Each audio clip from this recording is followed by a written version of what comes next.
I advocated to the board this last June when the contract was extended that I thought it was poor board governance and fiscally irresponsible. At that time, we were laying off, or planning to lay off, 60 teachers and staff, and symbolically, I thought it was extremely poor taste to extend the superintendent's contract at that point in time. The contract now extends beyond the life of any board member that will be elected in this election, which doesn't allow for proper board governance. You mean the term?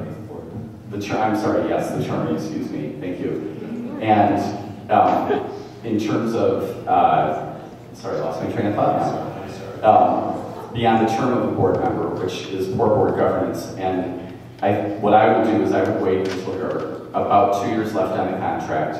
You have 3 years of performance to evaluate, and based on that, you can determine if you want to give a longer extension to the superintendent at that point in time. Thank you. Mr. Rees?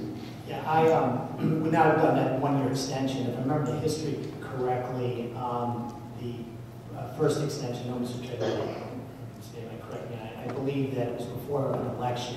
I think I would have waited until after that election to get that longer contract. I think it was done in 2008 or 9. But it goes as far as just on superintendents. I know the idea is we have to pay them a lot of money because of competition and because it's a big job. It's a $100 million budget.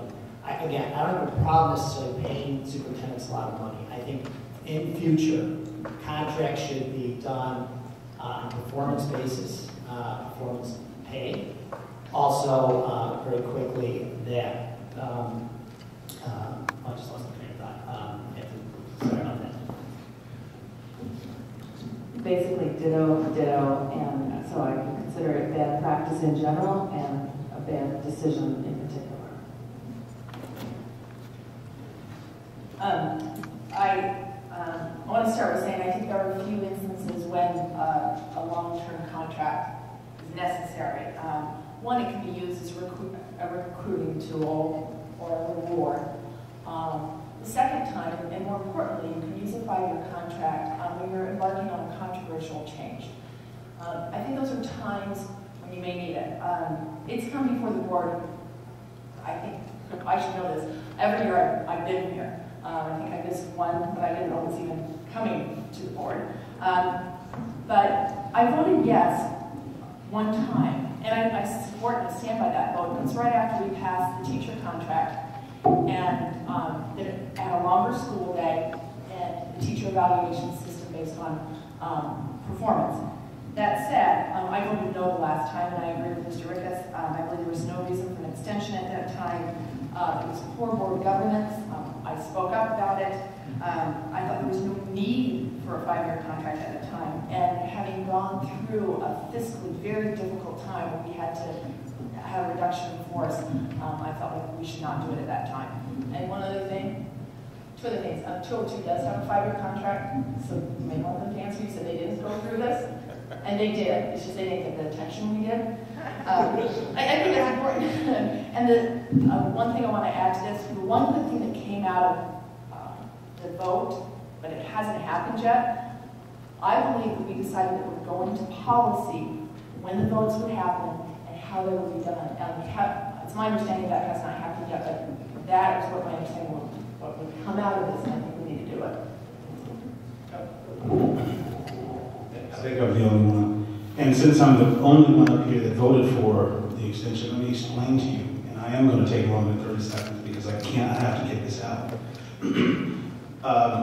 2 issues. One, the reason that well, first you should know that the superintendent's evaluations are, as well as the principals and the teachers, are confidential matters.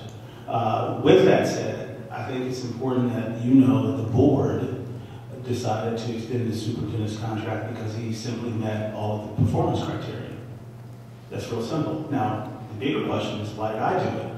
Well, real simply put, I wanted to tie the performance, or I wanted to tie the superintendent to the strategic plan.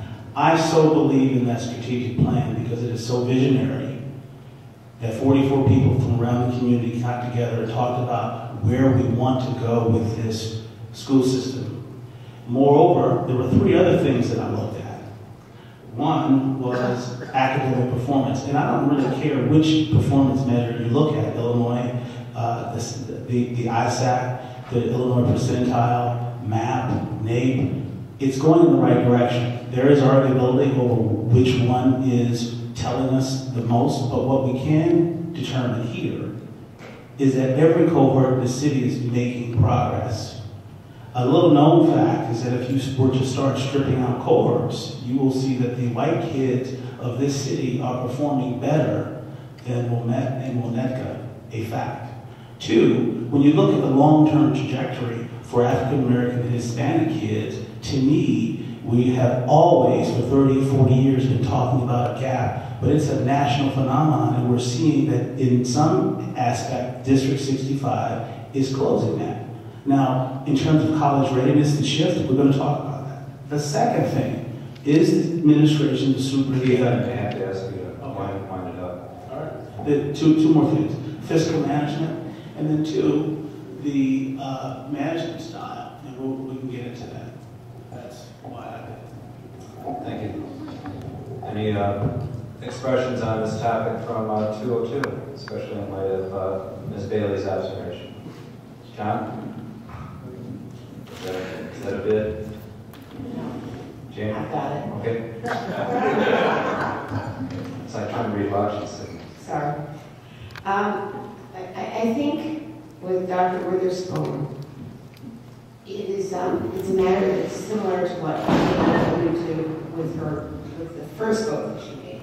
We're on a path that we want to continue, and we see him as a leader who's going to help us continue that.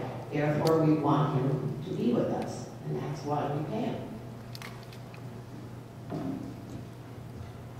And to add to that, there's, in my mind, there's not a lot of reasons why you would extend a contract like that early, but in this case, the board did it, and I voted for it. The reason I voted for it was just one reason, and that's because we wanted to send a clear message to everyone, all the stakeholders, teachers, parents, other administrators, students, everyone, that the changes we are embarked on aren't going away anytime soon. We believe in them. And we didn't want someone taking the attitude that, well, no, superintendents come and go, I'll just wait them out. And then things go back to the way they were. We wanted to send a clear message that we weren't going back to the way we were, that we're going to improve, and we're going to improve education for all students. That's why I voted for it.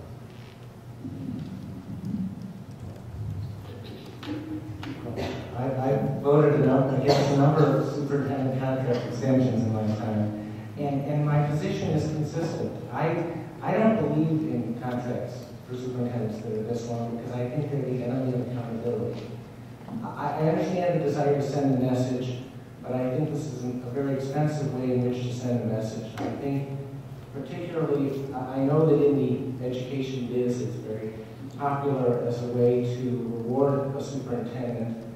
I think I'd rather give a salary increase or a bonus than a contract extension as the reward, because you don't know what challenges a superintendent is going to face in 3 or 5 years, and they may be an excellent superintendent in facing the challenges that they currently face, but you don't know what it's going to be like, what challenges they're going to face or how long they will face them in a period of years. And so, without regard to any particular personalities or performance, I'm generally opposed to contracts this long.